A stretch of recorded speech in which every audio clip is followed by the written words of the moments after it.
Welcome back to the electric side of things. Today, we're going to talk about pot lights and how I put my pot lights in my living room and how I did it, and give you guys an idea how to do it in your own house. So, I first bought this house 15 years ago, and this room didn't have any pot lights. This room just had a plain ceiling like this, plain California ceiling, and I put these pot lights you see right here. Doom, doom, doom, doom. In the room. Just like that. So what I did is I took the power from this light switch here, feeding that receptacle there. So what they did is,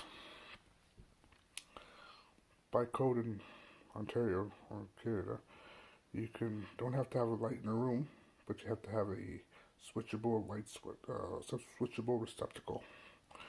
This receptacle here was a split receptacle. So the top receptacle turned on and off. This one here turned on and off, and this one was always on.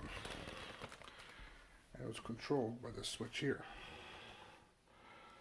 But I didn't like that, so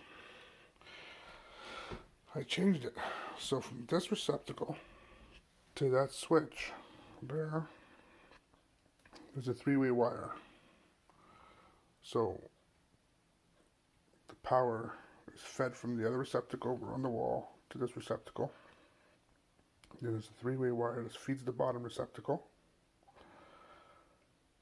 The wire feeds the bottom receptacle, brings power up here to the switch, and the red wire goes back down to the top receptacle. And then when you flick the switch on, you're controlling the top receptacle, because they have the little clip on the side. Broke off. Our receptacles on the side. There's a little clip on it that attaches both the top receptacle and the bottom receptacle. And if you break that clip, they're separate. So what I did is put a ret in here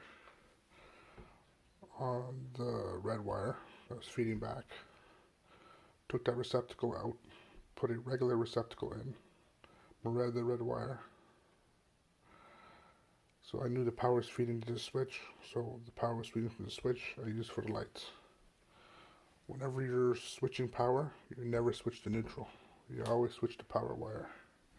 So when I did that, I made a hole up here, right across here. I made a hole across here, a couple holes where the pot lights were. And then once I went through this duct, because this duct here, right here, it's for my furnace duct. So my furnace pipes go through there. And I realized that it's hollow in there and the roof's not finished. So I didn't want to ruin my roof. If you can see, it's a California ceiling. So when I marked the holes, one there, one there, one there, I squared up the room, put them in perfect spot. I bought a 3-inch drill bit at Home Depot, and measured 10 times before I actually made holes. It's kind of nerve-wracking to make the holes because I didn't want to ruin the roof.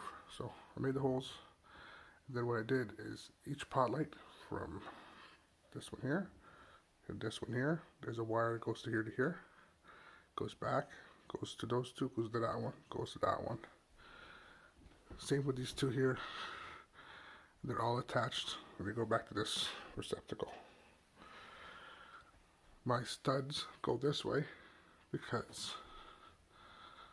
this here is a load-bearing wall. I knew that because there was steel beams downstairs.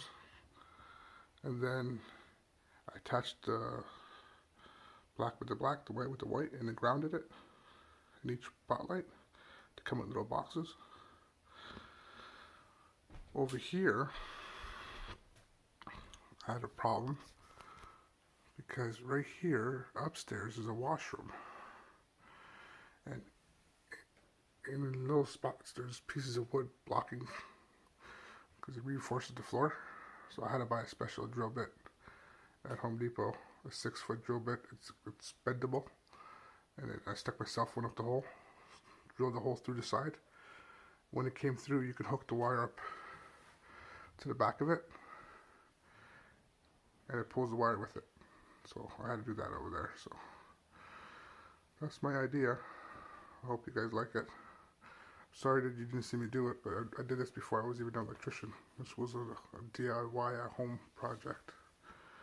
But just to give you an idea what you can do, you just gotta figure it out before you actually do anything. Like I figured out the beams went this way. I figured out that I made a little hole here so I could see if it was actually hollow, and it was. So if you're going to do a project, make sure you can actually do the project. Make small little holes, not big holes, so you don't have to patch it up. So, but yeah, that's it. Like and subscribe. Give me any ideas you want me to talk about.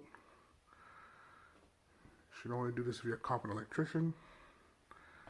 But yeah, have a great day. Be safe.